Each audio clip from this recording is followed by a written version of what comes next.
All right, everybody, welcome to the Vigilant Path Podcast. With me today is the legendary Dr. Bill Crawford.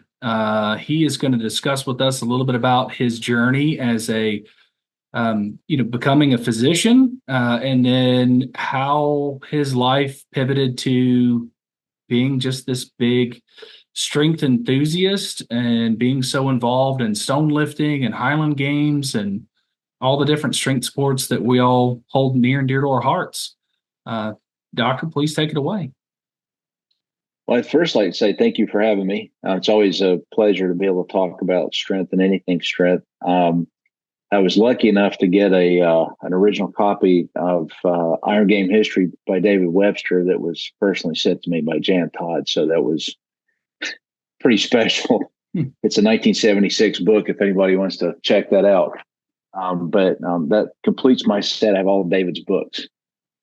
Anyway, so my journey is you kind of mentioned being a doctor. My journey in strength came much before that. So I had an uncle who was a weightlifter. My uncle Junior, George Washington, was his given name. George Washington, I know him, and he was my grandfather's brother.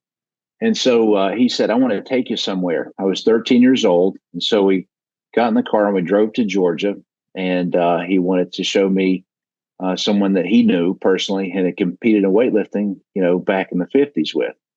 So we go to a church and we go to the fellowship hall, and I hear this rumbling. And this probably, when you were a kid, the elementary school you went to was small, and you remember things as being big that weren't big. I remember that being big, and I'm certain it's still big, but it was a 250-pound dumbbell.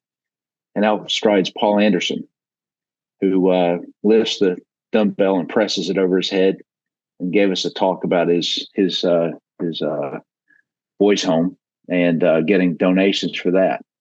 And I got to meet Paul, and subsequently, probably a year or two later, I got to meet him again. And when I saw Paul, I said, "That's what I want to be."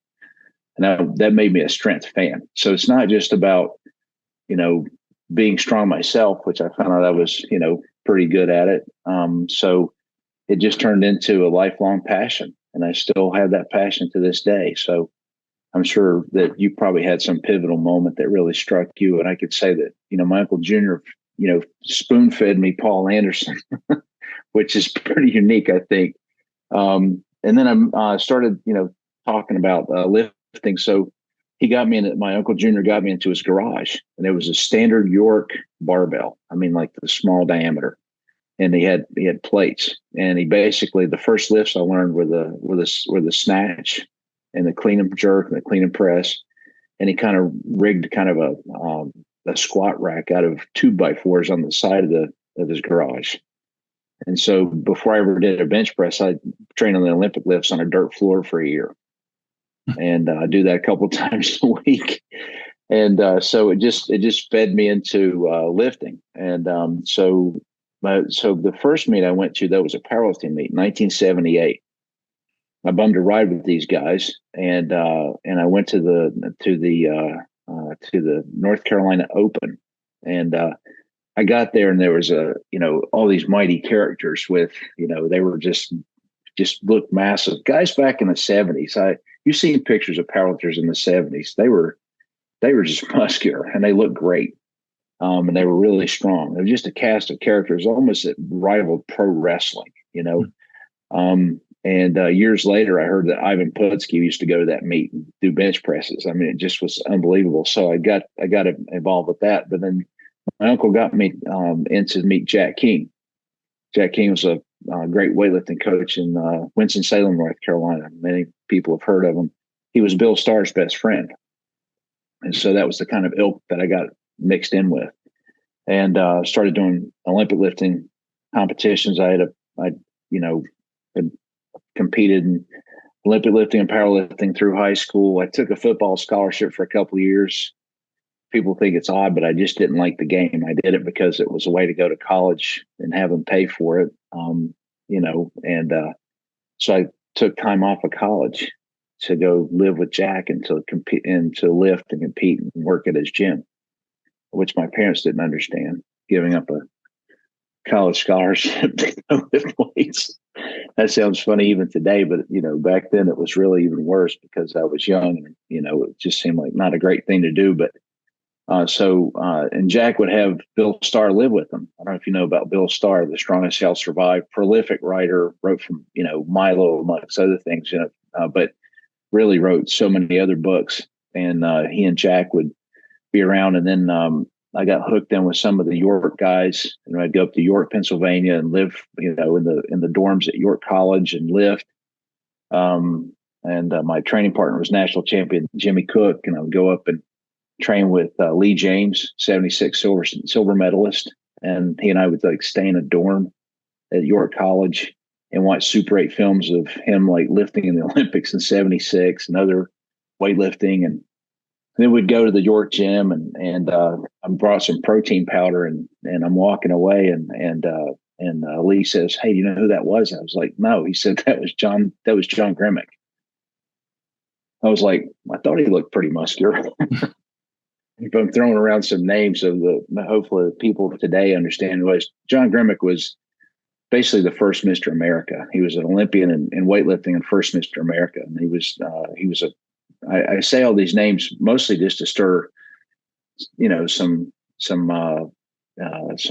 inquisitiveness in people. Maybe they want to go and look some of these guys up. Anyway, so I got to meet him, and then, just continued to compete in weightlifting, made nationals. And then after the second, another Olympic cycle was coming up in 88. And I'm like, okay, I went back to college and I'm studying chemistry and biology. And I was thinking about, being a scientist and, or maybe even medical school. And I ended up just saying, okay, I'm going to dedicate myself to school and finish. And then I went to New York City to go to Columbia University. And, went to med school and then did a residency in surgery for 4 years. At a second at Leahy Clinic and Mass General Boston as a Harvard residency, and a second residency at Dartmouth in medicine. That's where I met my wife. So that's kind of a synopsis of, just a rough overview early on. And then certainly, Highland Games had always been, spin back to the 70s. And then through, no matter what I did, wrestling, I was a state champion in wrestling. We, played football, no matter what sport I did, weightlifting, whatever I did. My dad would always say, but it's not the Highland Games. And so that was always the bar, and, I'd get a big clean and jerk and says, that would translate really well into the caber toss. And so, in my second residency, I decided to, start doing Highland Games, and got into that. And I was just immediately gobsmacked by the whole thing. It's funny because growing up, knowing about Highland Games and, Scottish heritage and stuff, it was, I don't want to say it was embarrassing. It just seemed odd to me. You don't want to kill? No, I don't want to kill. It just didn't hit me that way. But then after I got into it, was great. And the community, that community very well, Eric. I mean, you came through strength sports and into Highland Games. It just seems that a number of us did. And competing in Highland Games, when I was lucky enough to meet, go to Scotland and be in games and be invited to games, and got a chance to meet David Webster. And I already mentioned him early on. And anybody that knows anything about Highland Games, and David passed last year. And that's a whole nother topic that we could spend a whole podcast on, just David Webster. It just, he's just a giant in strength sports, and not just a national treasure of Scotland, but a international treasure of all people in athletics and strength sports. He wrote 42 books. He was an Olympic coach, Olympic referee. He himself was a great athlete, world champion strand puller. People look that up. It's also was a hand balancer, started the Olympic sport now, a trampoline. It's an Olympic sport now. He was, helped start World's Strongest Man. He started the Highland Games World Championships. He helped start the Arnold Strongman Classic. Just prolific in every place. I mean, you've been around David. When you're around David, everybody came up to talk to David. He didn't necessarily come to talk to them. Everybody just knew him. but to be able to be around him, and that was a great education. So you ask about, how do you get wound up in starting to organize? I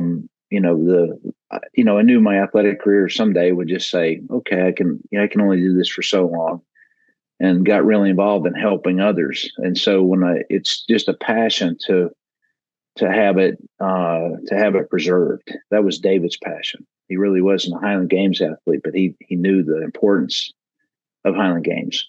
Highland Games is a seminal sport in that the sport of strongman today that we see was born on the playing fields of Highland Games. Stone lifting, caber toss, weight over bar, right? I mean, it just makes a lot of sense. And but David actually, wrote his. People think that his first book about Highland Games was 1973, which is called Highland Games. I have several copies of that one, but his first Highland Games book was 1959.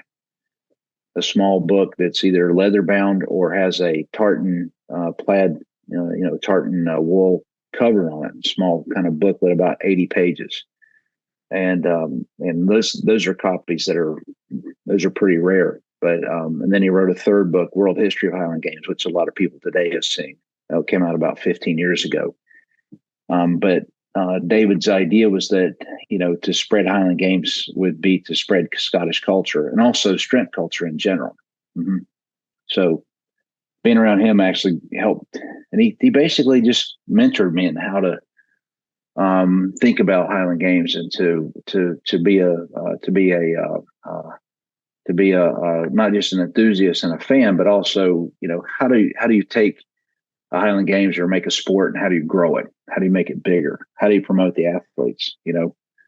And that's kind of the formula. And then, with Jan and Terry being his best friends and being around them, especially with the Arnold and other things, I mean, it was just a perfect formula to learn from the best and the best about how to grow sports and to make sure that you're making the sport durable, and that you continue to do the right things. David always used to say, make a difference, not a dollar. And he did pour himself into that idea.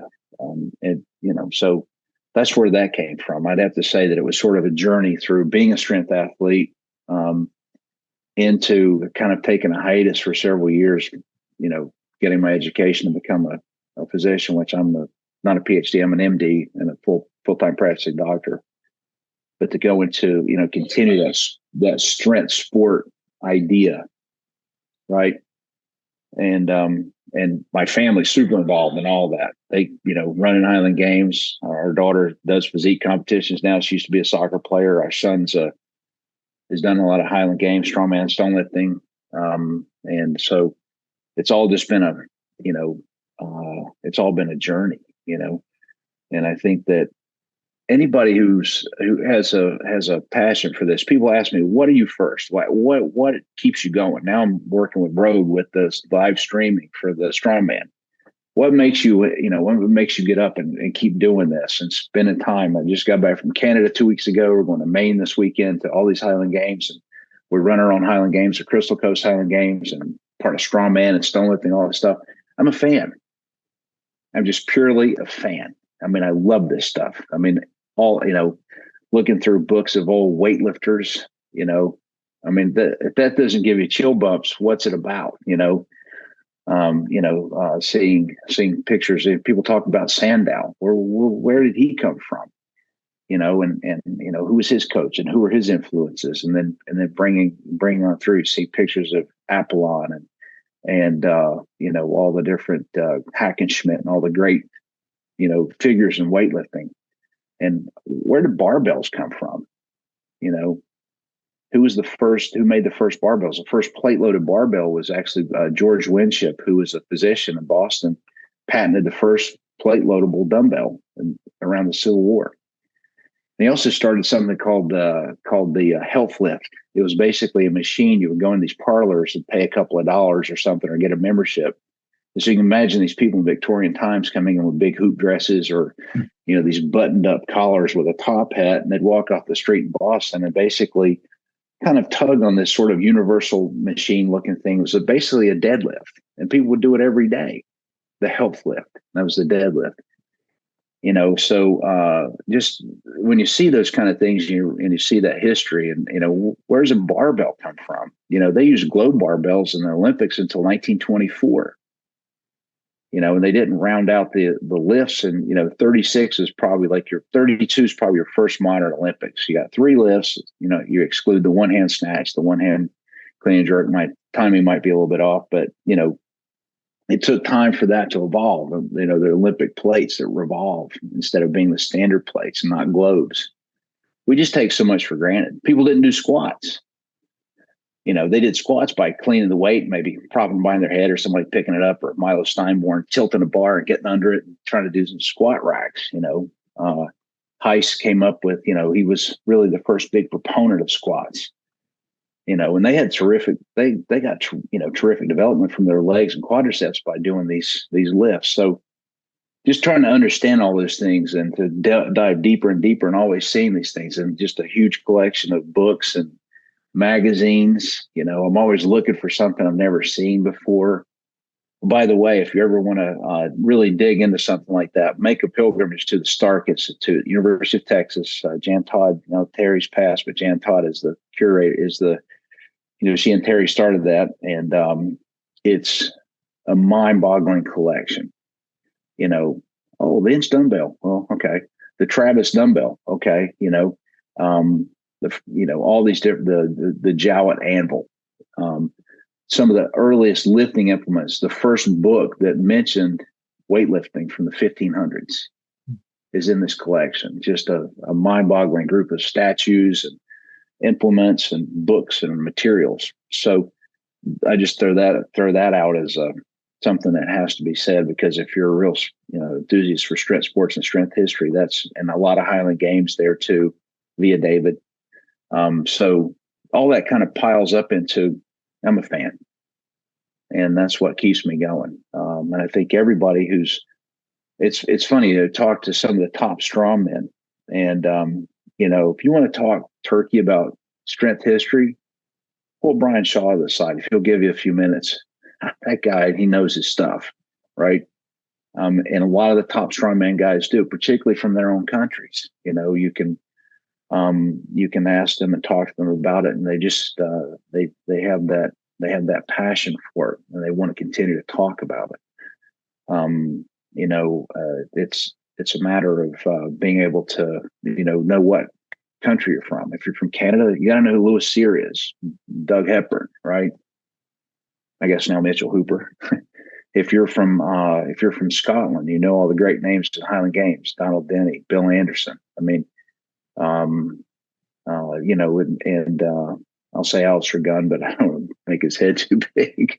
But it really comes down to people just being a fan of all these different components of strength, and where this history's gone to and come from, and how to continue it. What do you do to continue these ideas? Do you let it just sort of peter into the future and hope it does something, or do you help organize the games? Do you help train some people? Do you miss it in your heart enough, even though you don't do it enough, to want to be around it? I don't know about you, but when I hear bagpipes, I mean, you're still thrown, but when I hear bagpipes, it makes my nostrils flare. I get a little itchy, and then my knees talk to me. It's like, that was a long time ago, buddy. Back off. But it does get you going a little bit, a lot actually. You hear those bagpipes, and you're around the kilts, and see people warming up, swinging hammers and stuff. That just gets you. Or can you do things like, what you're doing? Do you publish a book? Do you write articles? Do you do a podcast? Do you continue to cultivate that interest in it? And there's nothing like doing it. That's the beauty of what's going on now. I think it's a much more organic atmosphere with people talk about, CrossFit. CrossFit's put more barbells in more people's hands than probably Weider and Hoffa combined. The truth, people don't want to hear that, but that's just the truth. And who can say something about a sport that coaches snatches and cleans and presses and things like that? I mean, hey, a deadlift's a deadlift. We don't have some sort of patent on the whole thing. And, but, being able to cultivate these sports and the ideas behind it, continuing to look for other athletes. Terry and I always kind of joke with each other that it was a competition to scour the earth and find the freaks. And that's a compliment. I remember hearing about some college kid who threw the heavyweight for distance almost 50 feet and then could clean the inch dumbbell. Sound familiar?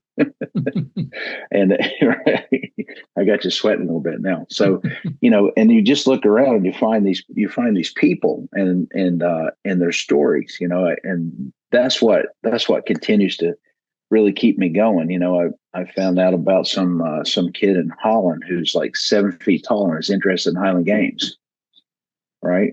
And so I'm super interested in, where is this guy? I need his contact information.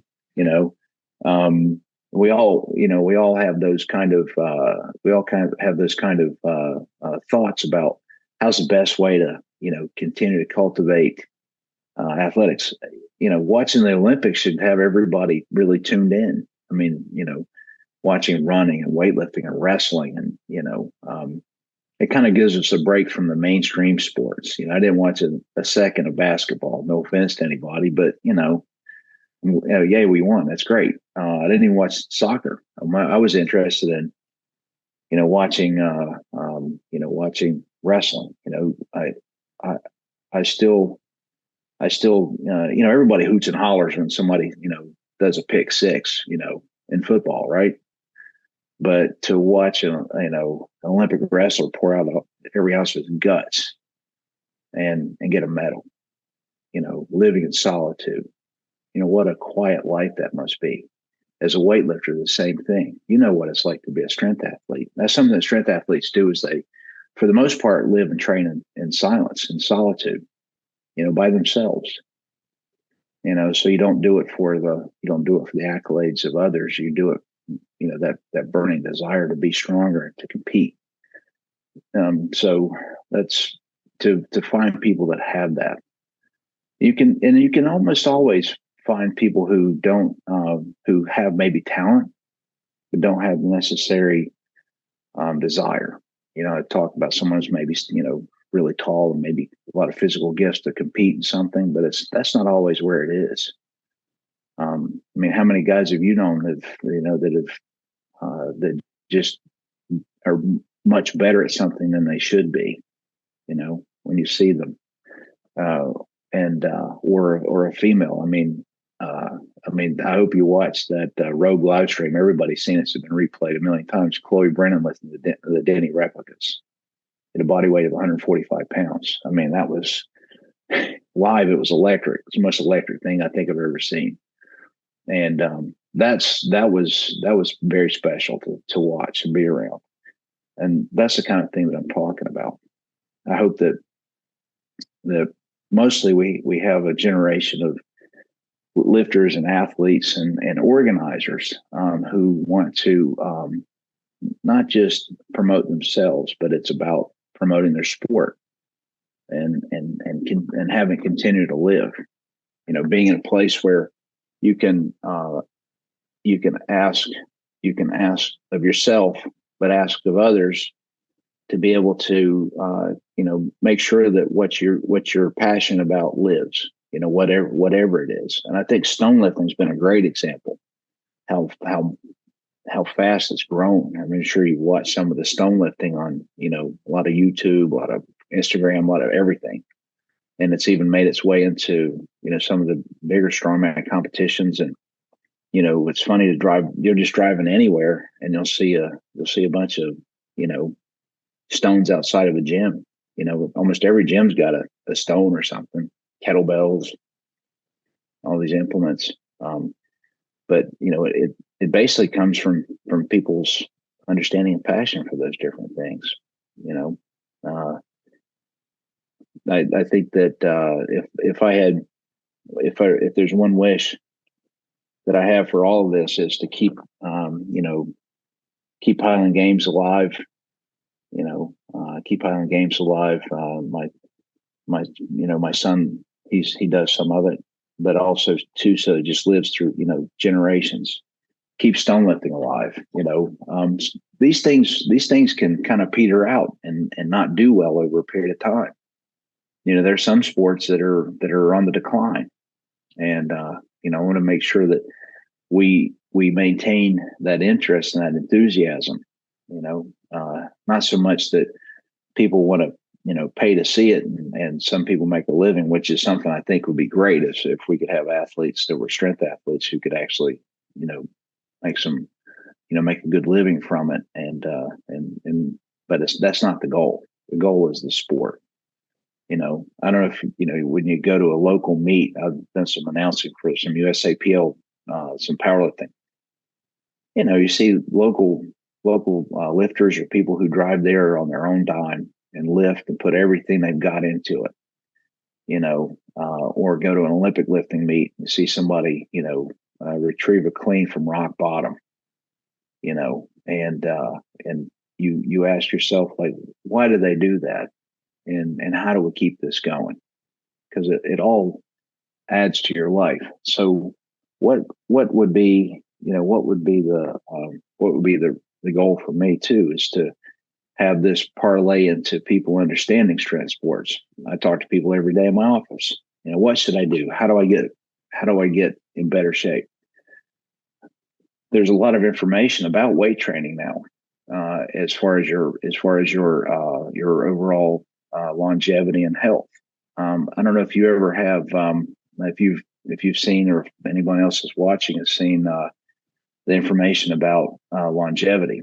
The two things that determine the length of your life, two independent factors, and this has been repeated in study after study after study, is your hand strength and your leg strength.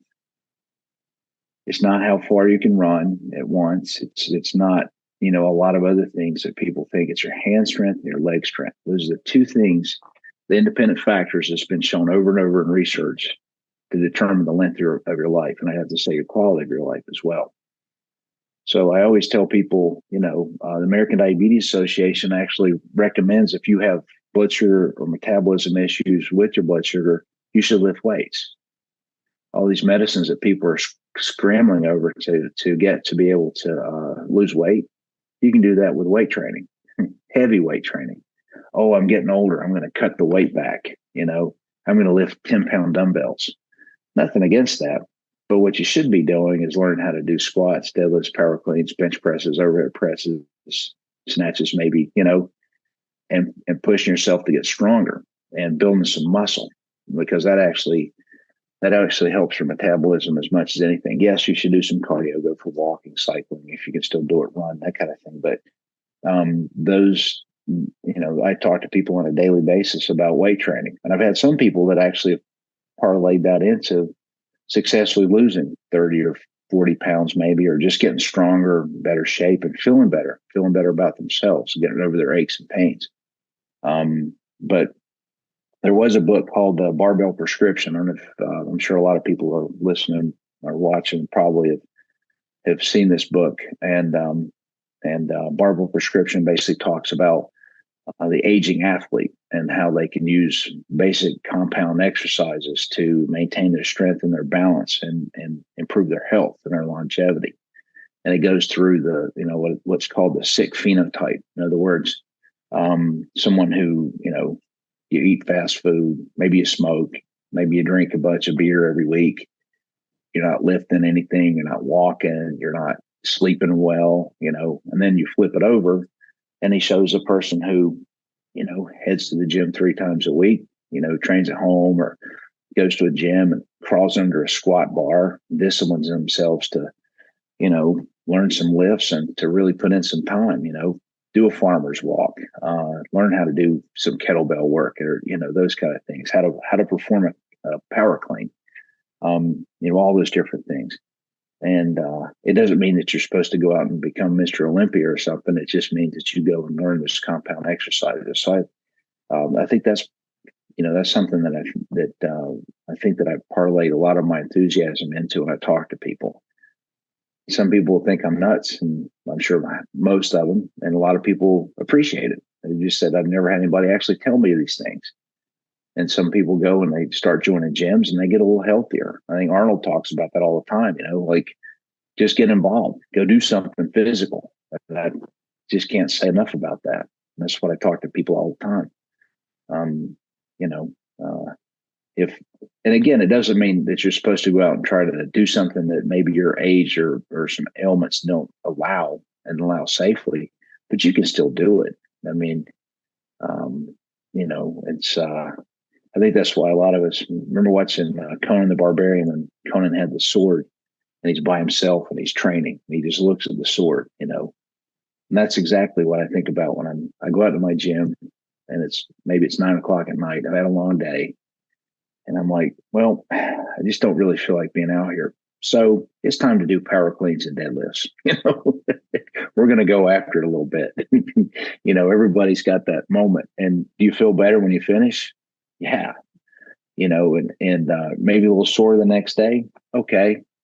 But it was good for you, and also I think one of the great issues today is people's mental health. And a life of strength actually promotes mental health in many, many ways. I mean, if you can, cleanse your mind and work your body with some heavy weights, last night I got home and I was like, man, it's been a long day, and I'm just, feeling a little sorry for myself. So I went out and pulled out deadlifts like my life depended on it, and I felt great today. So it does kind of clear your mind and keep you going that way. I don't know about you, but sometimes I get a little antsy if I haven't lifted weights in a while. I get a little itchy. Doing it in a hotel somewhere doesn't cut it. I need to, hit some barbells. But that's something I always talk to people about too. Just, oh, I don't know how to do it. Find somebody that can help you. I've helped a lot of people learn how to do lifts that, and then they go find themselves just lifting on their own and getting better. Oh, my back's hurt. Your back's not special. You make it stronger. Within reason, learn proper form and those kind of things. But that's what I really try to ask people to concentrate on, is being able to give yourself a basis of strength to always live by, and give yourself that camaraderie that sometimes it brings. Some of your best friends in life will also come through this.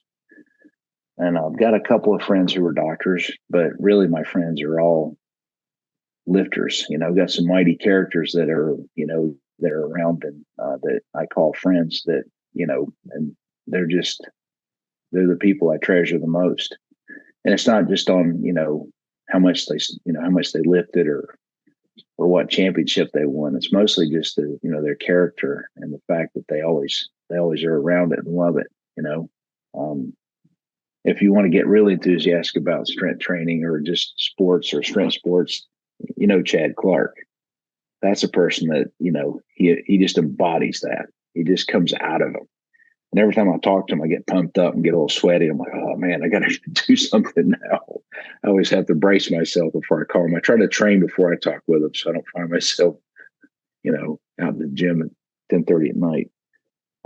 But those are kind of experiences you get too. You make friends. It's not just about your physical health; it's about your mental well-being. And I think the great people talk about the great epidemics in America today. The greatest epidemic in America today is loneliness. Who's around you, and if you invest yourself in something like weight training competition, or Highland Games, strongman, strongwoman, some stone lifting, CrossFit, or whatever your brand of strength sport may be, then you're on the bodybuilding. No matter what you do, you're going to find people around you, and that does give you that basis, that group of people around you that can help tremendously. I see people every day who just don't have people around them.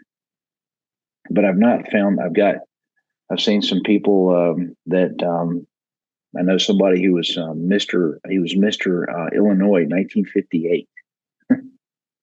And he said, I'll show you some pictures. So I said, okay, bring him pictures. I'm sure I'm going to see him, flexing and doing all this stuff. It was him and Sergio Oliva doing curls. Pictures of him and Sergio Oliva, a young Sergio, because Sergio was actually an Olympic lifter to start with. And so it shows, weightlifter. So it shows him like just training with this young Cuban kid near Chicago. And so he obviously had a lot of connections. Still stayed, in his 80s. He still stays connected with a lot of people. So that's another great thing about our passion for sports and strength sports in particular. Yeah. There was a documentary, I think it was on like the Blue Zones I watched a while back, and it was just talking about the clusters of centurions that are across the globe. And one of the big things was nutritious foods. One of the big things was community, and the others was physical activity. But what I think it was Okinawa they were talking about, where a lot of the Okinawans, they had extremely good physical health, but they were getting all the way up and all the way down from the floor every day, multiple times during the day. And like you look in Western culture, and we go from sitting in a car to sitting at a desk, to sitting in a car again, to sitting in a recliner, to going to bed. And it's like you're never testing your system, and you're not working on the stabilizers. You're not engaging that nervous system or that neuromuscular system, and you just start to deteriorate. I talked to a man once who he was in his mid-50s and had been a crane operator, had terrible arthritis, and he did visit Okinawa because he used to be a Marine, right? And went back to see some people that he knew, and they're all growing gardens. So he came back and grew a garden. He threw his bed away, got a futon and put it on the floor, right? And he just changed his lifestyle. They said his life improved so much because he was able to, like you said, not sit in a chair or, a raised up bed. Growing your own food, those blue zones you talked about. The idea that, the centenarians, there's several blue zones. One, shockingly, is in California, but they grow their own food. They talk to each other. And then you talk to, people in Greece and Italy. They live in the mountains. These guys drink a little bit of wine. They're up and down. They're walking. They're growing their own food. There's some people in South America. I think Costa Rica is a place that has a lot of these folks.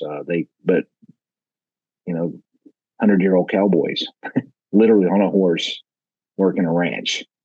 Okinawans, making their own, building furniture and down on the ground, growing their own vegetables.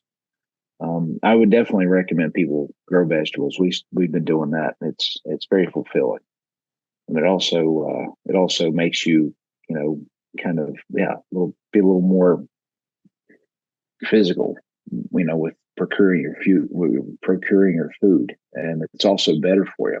That's a whole nother topic. I don't want to no worries. GMOs and all that business. No. I talk to people about GMOs all the time and what's happened to our foods. Go grow your own stuff. Find locally sourced foods. We go to the farmers market here, and I'll talk to the farmers, and talk to one guy. He was about as country as they come, and he said, he's selling organic chickens. He thought that was the biggest joke in the world. He says the chickens just eat the bugs, and I just bring them in and bring them to market, and I get 3 times as much money. Free range organic chickens. Mm-hmm. They meet all the requirements. So it's also about being able to kind of be a little more mindful of your food. It is more expensive to eat better. There's no question about it. But I think everyone can benefit from trying to do a little better. Mm-hmm. Just in general in health in America, particular inner cities are in food deserts. They're not able to get the nutritious foods, and they're fed, high carbohydrate, high corn fructose foods, and a lot of the GMOs are just rampant. That's why our wheat products cause so many problems. You go to Europe or another country, you can just dig in any kind of bread or pasta you want to, and there's no problems. I'm sure you've done that, and many other people have done it too. I'm not throwing rocks at our country, our system, but we need to really think about this, demand that we have better food sources, and it can be done. It's eating away at us. What about chronic diseases? When I was born, I read that 6% of Americans under the age of 30 had chronic disease. Now it's over half. Why is that? Is it a lack of physical activity? Is it our food sources? Is it the pressures of a world that don't allow you to, kind of be a little more free? I think it's a combination of all those things. I mean, I say free, like, being able to do things and not worry about, something happening that's not altogether wholesome, and being able to just, eat good food and breathe clean air, and to just run, just go out and play and those kind of things. As a kid, that was one of the best things ever as a kid, just being, be able to go out and come back when the mosquitoes are too thick, or you couldn't find your bicycle because it was too dark.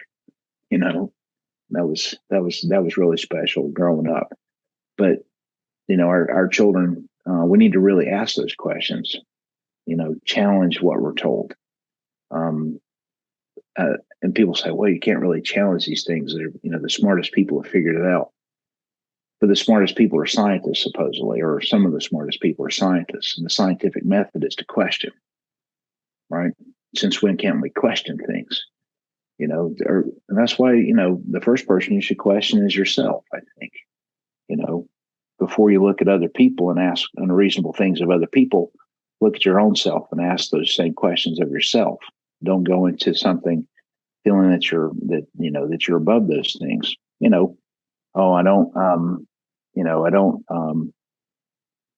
My bench press isn't good, because my shoulder structure is not great. Have you ever seen Mike McDonald from the 70s and 80s? Did you ever look at him? Look him up. He was in Terry Todd's book about inside powerlifting. I saw Mike McDonald lift one time, and it looked like a magic trick.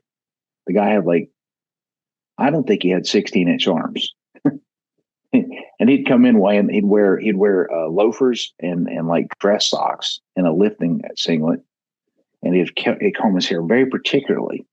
He looked like he stepped out of a suit, socks and shoes included, and put on a singlet.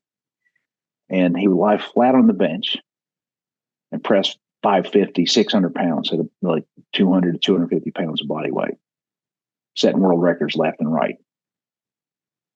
Right? And that you just had to see it to believe it. It was like a magic trick to see Mike McDonald lift, do bench presses. And he certainly didn't have the structure or the super muscles. He just dedicated himself to being the best at being a bench presser. And he did it, no excuses. He just went out and made himself better. So, and everything that goes in your mouth, that's your own personal choice. Unless you're a kid and this is what you get to eat. But, people for the most part can make their own choices. What comes out of your mouth? Everything you say actually feeds back on yourself. The first person what you say affects is you. Positive attitude. That's also a way of, feeding yourself. And I just think that we have to start asking ourselves these questions. What are we really doing? Are we progressing? Have we moved forward with our technology? Is our technology helping us? Going through different volumes of family photos, from mine go back to the 60s, and there are pictures from the 40s and 50s from my parents and grandparents. Nobody was overweight. Very few people. What they called overweight, we would laugh at today. Like you've got a little extra weight. But people, it's just the way they ate. They, 10,000 steps, pick up something heavy, go ask a farmer, what, before 8 o'clock, same thing, that's the way we used to be. So we have to question these things. Are we doing what should be done for not just ourselves, but our children? Where are we going with all this? Speaking of our kids, early on, we just spurred them on to do athletics, read a book, learn how to lift, learn how to run, learn how to play, a sport that you like, and your food choices. Our kids went out one time and this is exceptional. I don't think this is normal, but it's just the way it is. When they were 12 years old, their grandmother said, "Hey, let's swing by McDonald's." And they're like, "Okay." They didn't know how to order, so they'd never been, so they'd never been presented with the idea that you could go by these places and eat. That's not something that they understood as being an option. So, being able to, teach ourselves and our kids how to actually, be more healthy in their choices.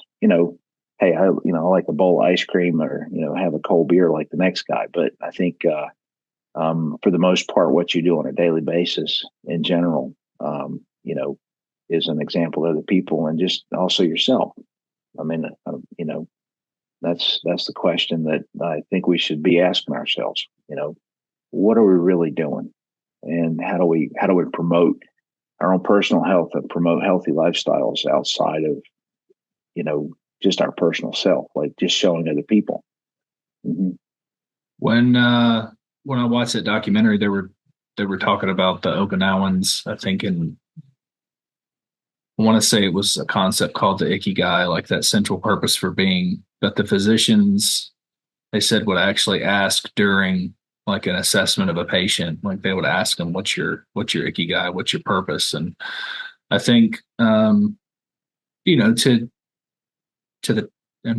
of drive into the topic, like the strength sports, the strength world, the constantly having goals in the back of your mind, something you're working towards. It does kind of steer you towards, making better decisions, because you're going to do things that are taking you in the direction you're trying to go, if you know what that purpose is.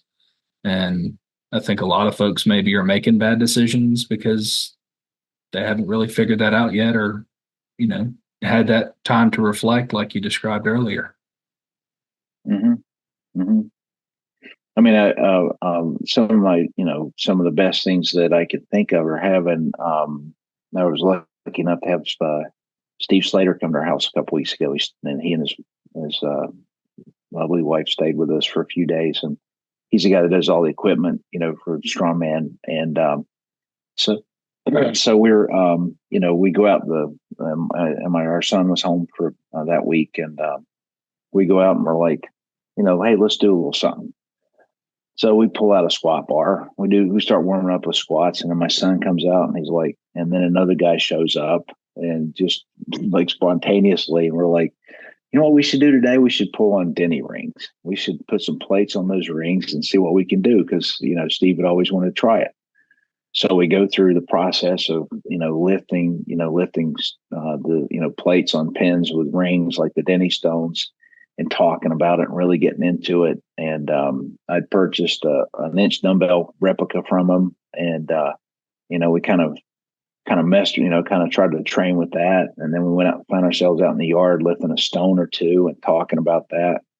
And then we came inside and we made like a lot of chicken, and had some chicken. So we were around each other, reaffirming bonds, pulling new people into it, lifting, doing ancient tests of strength basically, and then going and sharing food.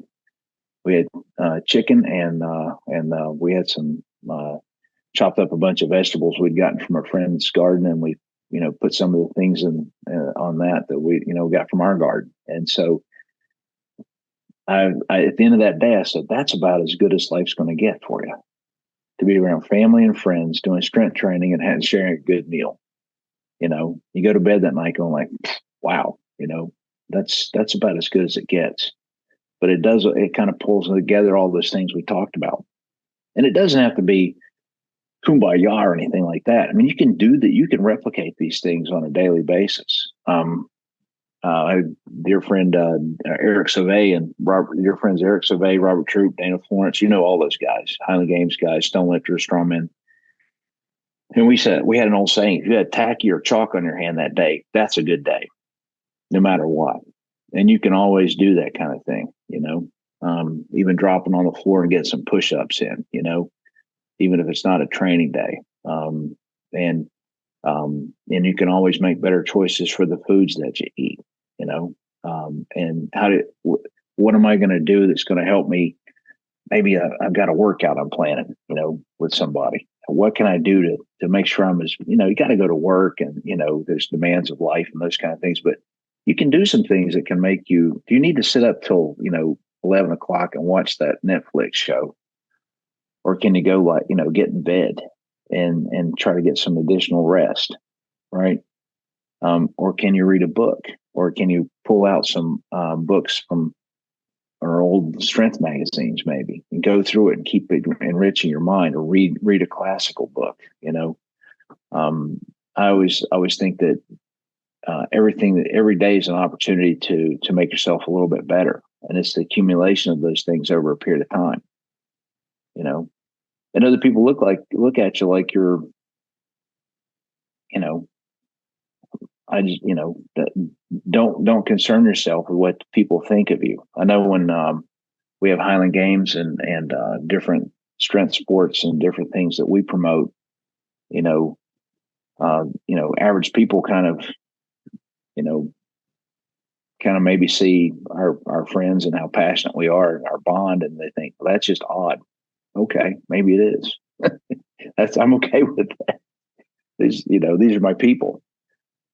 Talked to Steve Jack a lot about that, right? And Steve's not been with us now for a few years, but we would get together and we would sit in a restaurant for and talk, and then go lift, and then come back and eat at the same place. So we'd be all sweaty, and we didn't think twice about it. I didn't really care so much about it, I think that's another beautiful part about strength sports. Have you ever met a better group of people? I would challenge you to show me better people. Have you ever been in a competition and somebody, I remember once I was in a games and someone that's pretty well known at Highland Games, he came up, he says, "Hey man, it's hot today. And I can tell you're having trouble with your tacky on the hammer." Because the first hammer is kind of like, when you're kind of pulling your arms back a little bit because you can't lay your arms out to throw because you're trying to hang on to that hammer for all your work because your tacky's not setting. He said, "Try this." I was like, okay. And it helped me in the next hammer. Well, what other sport does that? You're not going to have a guy you're competing with. I mean, I think, strongman and some other sports might do that, maybe track, I don't know. But for the most part, that's not normal. What other sport with your competitor, because you're competing against yourself. And he wanted to see me do my best so that, whatever the outcomes are, everybody's doing their best. Everybody has the best opportunity. That was a big lesson for me, to say, okay, I'm gonna help this other guy, and he's gonna take a little of my tacky. Maybe somebody else sees that and does something like that for somebody. Maybe it comes back to me. Maybe it does. Maybe it doesn't. That's another beautiful part about strength sports. I mean, what other sport has that kind of camaraderie? I know David Webster talked about it a lot. Because you're really genuinely, I think we understand each other because we know what kind of solitary life we live, and what kind of passion that it takes. And there's just not many of us. People say, "I can't believe I met this guy. Can't believe I met that guy." So I used to train at Jack King's gym. I moved to New England, and I meet all these guys are in Steve's book, The Stones and Strength, right? All those guys up in New England. How did that happen? And I'm around these guys. We find each other. You have these similar passions, and that's the other beautiful part about strength sports. We'll have those similar passions. and to not care about what other people are thinking about, about what you're doing with these kind of things, and to make sure that you're always complimenting other people. But you yourself you don't have to be the best to have people completely respect you. Went on a stone lifting tour one time, and the best lift of the whole thing was from the guy who was the smallest guy, but he literally fought this stone for 10 minutes to get it off the ground and stand up with it. I've never seen anything. This guy in his heart wanted to lift this stone so badly. He was down in this position, and he tried it, he just did all this work on it, and finally was able to stand up with this stone. And that was the best stone lift of the whole thing. And we had these monster strong guys, but we all agreed that was the best lift of the whole thing. That stone tour was him fighting and struggling to lift this stone. He weighed 190 pounds to lift a 300-pound stone, and he fought it to make it happen. So that's another thing. I think that's a beautiful part about our sport, is that we recognize and respect each other for the most part. It's not all Pollyanna. Obviously, we all run into a few characters, but I think in the most part, we all land ourselves in those categories of respecting other people and what they've done, and how they do it, and really embracing them as people, and getting to know them. If you're ever going to a competition, you go like, "Who's this dude?" And by the end of the day, you're like, "That's one of my best friends now." Like right. Or even people that appreciate it. I've had some of the most insightful questions ever from people. I was trying to explain stone lifting to a couple of powerlifters, right, at a gym.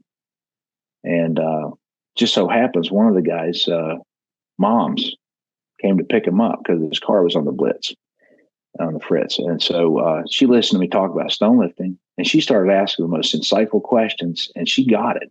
I was like, they didn't necessarily get it, but she got it. I was like, wow, I wish, so I started giving her resources about looking this up, looking that book up, looking this video up, and getting into it. And so next time I saw her, she was talking about all these different stones and, kind of the people that were lifting them, so it's just an appreciation too. So that's another way to look at it. It doesn't have to always be just the athletes themselves. That's always but I think another piece I like to pull into it is, we talked about the ability to think about things. We always talk about the classic Greeks, the classic Romans. They just give us this ideal of the past, or Vikings or Celts. Everybody likes the, tribal warriors from around the world, Shaolin priests, and you ask yourself, what does that mean? What's that all about? I think it also is just a kind of a greater idea about how we can improve ourselves, and how should we think about our world. Teddy Roosevelt's Man in the Arena. Many people have heard about it, or heard that, but they don't really talk about it in a way that's going to be, necessarily meaningful to them. They don't really understand it. It's not the critic that counts, not the man who points out how the strong man could have done better, or the doer of great deeds could have achieved. And at the end of it, he says, so that your place shall never be with those cold and timid souls who know neither victory nor defeat. Absolutely. Another favorite of mine is Rudyard Kipling's, and you will be a man. All right. There are just so many instances of literature that can feed these ideas and help us understand these things on greater terms. So, some of the most intelligent people that you'll meet are actually strength athletes. The truth, and you should talk with really have a conversation with people. I had a chance we were at UK Birmingham this year, and I had a chance to, sit and talk with Sadrunas Savickas, because we had a lot of downtime for some reason that weekend. As a politician, we talked books. He was talking about 1984. Different, we talked about everything from literature to geopolitical consequences of different actions, and then obviously strength training, no question about it. The guy's just, wow. I've felt really, I've known him for a while, but I got a chance to really sit and talk with him. But the thing that just hit me is like, I think most people think that's the greatest strongman who's ever lived by the numbers. He's the GOAT. But you know what? He's a smart guy. He's a really smart guy. You don't just find yourself in that position and not understand these things. A lot of things are just being a strength athlete alone means that you've had to figure out a lot of things on your own, right? I mean, who really taught you how to throw a hammer? You get some advice from people. The hammer. Well, exactly. That's why I tell people, they ask me all the time, like the stone. When you lift stones, the stone knows more about lifting it than you do. You have to lift the stone. The first time I went to Husafell, I don't know if this was years ago. I don't know if you remember this, but it was when YouTube was brand new. I mean, like not even 6 months old. This is back like 2000 or something, early 2000s. And so I got this idea that, I've been talking to Steve and I'm around, all these other stone lifter guys. And so me and Eric, so they trained up and we went to Iceland. We're going to carry the Husafell stone. Right. We got it. And come to find out, we get there, it's like there's no video proof of anyone ever actually carrying the stone around the pen. There's some strong guys that have lifted it and have been competed with World's Strongest Man and that kind of thing. So certainly somebody could have, but it wasn't. So we get there, we trained really hard when we get there. And so everybody wants to lift and carry the Husafell stone kind of straight up like this and lock their fingers on it. That's great if you're like Half Door or Phil Fist or some really tall athlete, who can do something like that. So I tried it a couple of times and it just didn't feel right. And I just stood over the stone and I started having these thoughts like, I'm still sweaty from my efforts. And I'm thinking, what are the names of the great people, the great men that put their hands on this stone? Just like when you see other historic stones, like who put their hands on the Denny stones, the Ember stone? Who are those people? What are their names? And, the history behind the Husafell stone. And every time I've been around these great stones, which I'll see Husafell next month again, I ask myself, can I become greater than I actually am because I'm around this stone? And I started getting this thought, like, how do I do this? It didn't feel heavy. It just felt awkward to me. That's one of the things it was. So I took the Husafell stone and I turned it 90 degrees where it was wider. And so for my build, I get my arms around it and I had a better purchase on the stone. Did a lap, the stone taught, I let the stone tell me how to lift it. I just turned it around and, lifted it. When I stood up with it, I said, this is it. This is my best chance to do it. The stone taught me the lesson how to actually lift it. So like you said, the hammer taught you how to throw the hammer.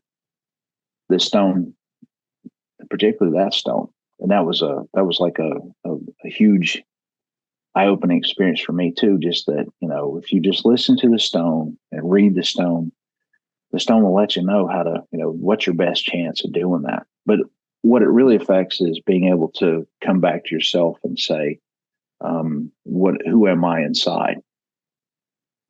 Am I too good to listen? Am I strong enough to show my weakness, to try to be better? Do I really take all the different variables and make myself have the best chance of succeeding? That's what that was about. I love that fact that you said who taught you how to throw the hammer? The hammer. The stones taught me how to lift the stones. Just spending time with it. How many kids have come up to you going like, I've been watching caber toss on YouTube. Now, how about this? I'm pretty much sure trees are free about for everybody. Get a saw, go cut down a tree. Don't kill yourself. Go cut down a tree and start picking it up and running with it. That's your best chance. Learn how to toss a caber.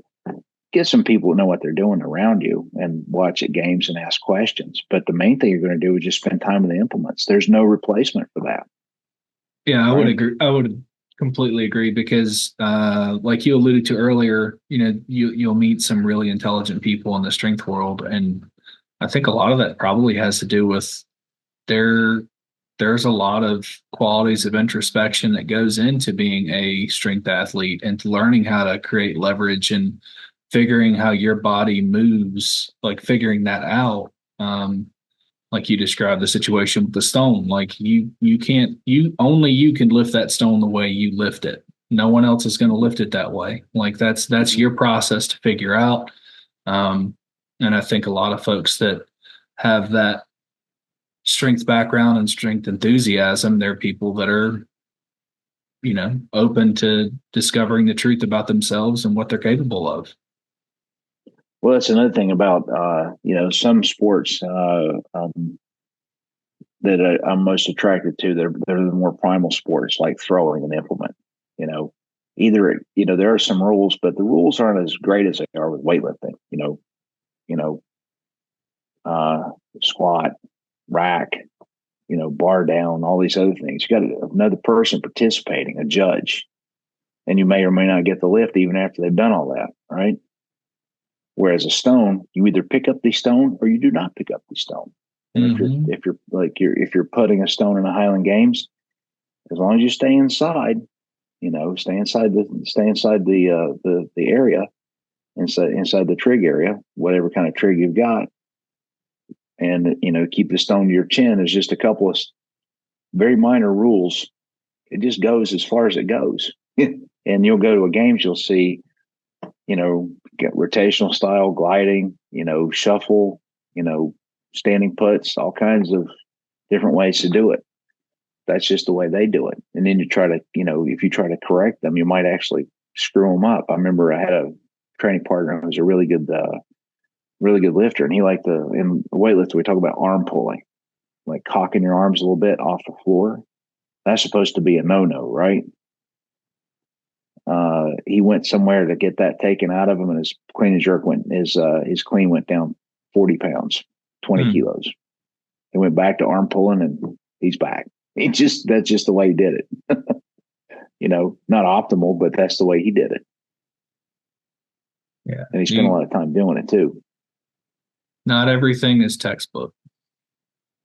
No, that's the beauty of it. We all have our own individual thing. This is the beauty of individual sports.